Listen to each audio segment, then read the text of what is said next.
So occasionally you would get one or two of the cider varieties in an orchard such as this. Fairly complex sort of cider, but we'll come to that in just a moment. So here's the difference between your growing new orchard, grown and put in the ground sort of this last winter, as opposed to your 36, 37-year-old orchard, both on the same rootstock. Okay. So coming back to your question, in the supermarket, you're going to be familiar with those varieties. If I was to say to you, right, Darcy Spice, Devon Quarrendon, Lord Lambourne, Ellison's Orange, Charles Ross, do you know any of those? No. No. But do you know Braeburn? Braeburn, Gala. Gala. Do you know Pink Lady? Yeah. You do. I regret to tell you, Pink Lady is not an apple variety. Really? It's a brand. Oh, it's a The brand? variety is Cripps Pink. Okay. You learn something every day. So you're familiar with those varieties. You might be sort of familiar with Rubens, Macambio, and one or two others. Del Bar Estival, there's another one that's very... Have you tried Jazz? No. You have? Good. Have you Yeah. tried Kanzi? No. No. Okay. Well, both Kanzi and Jazz have got the parentage of Gala and Braeburn. One the seed parent, one the pollen parent, vice versa. So we're very indebted actually to colleagues that are right the way down in the southern hemisphere. Have you been to New Zealand yet? No, not yet. You need to. Wonderful apple growing country, superb, absolutely brilliant. Tasmania, that's a lovely place to go, grow some wonderful fruit there. We're very indebted to these people. New Zealand's got to work hard for its living. Yeah. And they have contributed significantly to horticulture globally. And varieties like Braeburn and Gala have a very considerable sort of background associated with New Zealand. North of South Island, near Nelson, Braeburn orchards, Braeburn named after it. When our Queen visited New Zealand in her regal youth, she was presented with a big basket of rosy red fruit, and like you, she inquired the variety, what it was, and she was told Gala.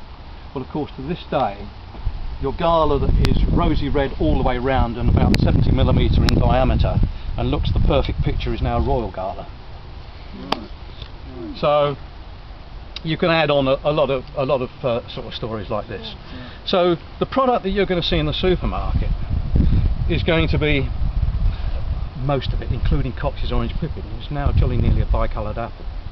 So the work that has actually gone into the development of Cox's, certainly over the last 30 years, has created a lot more red in the variety. So you don't actually see Cox's Orange Pippin on the shelf. You've got to go to your farm shop enterprise, I was going to say, or to one of your farmers markets. The varieties you see in the supermarkets are, in the main, generally, what, 10, 12 varieties? Yeah. Tends to And, stay at that. and they're, you see, just sort of consider this. I'm an apple grower, right? I've got to make a return on my investment. It's my living. I'm going to hand it down to my kids. I've got to make the business sort of pay. I'm not going to be growing these old varieties that might crop one year, not the other, that the supermarket won't look at in terms of its sort of skin finish, its colour, its size and everything else that goes with it. So I'm going to be growing a product that's going to give me 90% class 1, ideally, okay? And that will give me a good opportunity to sort of keep the reinvestment sort of going in the business.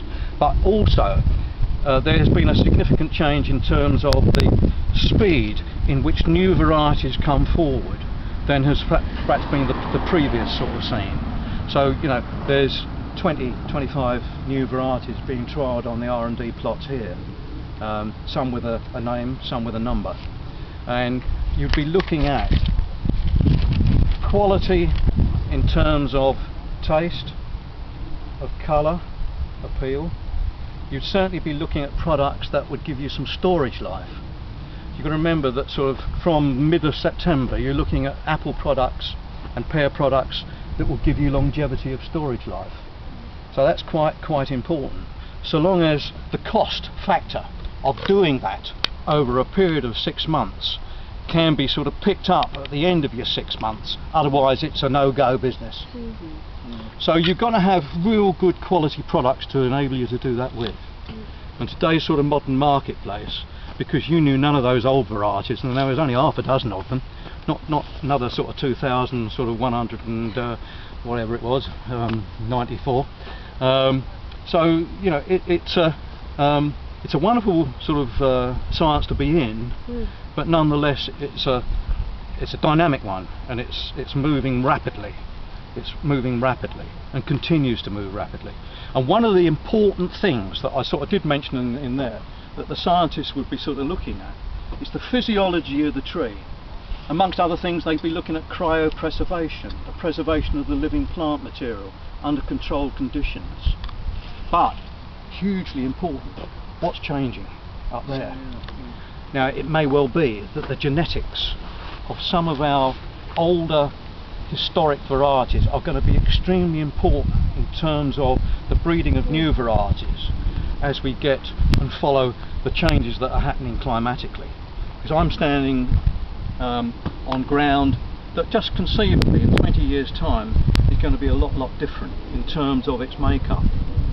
Is the rainfall, is the sunlight hours, are the temperatures going to be sort of hugely different?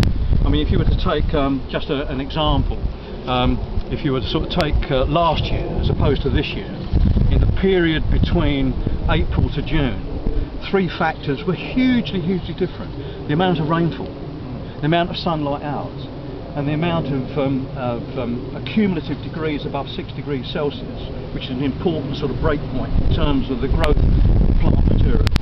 All these were significantly different from last year. Now, how is this going to sort of continue to change and be part of that change? Very important that it's understood, and this is why you've got sort of people like Reading University as science curators here.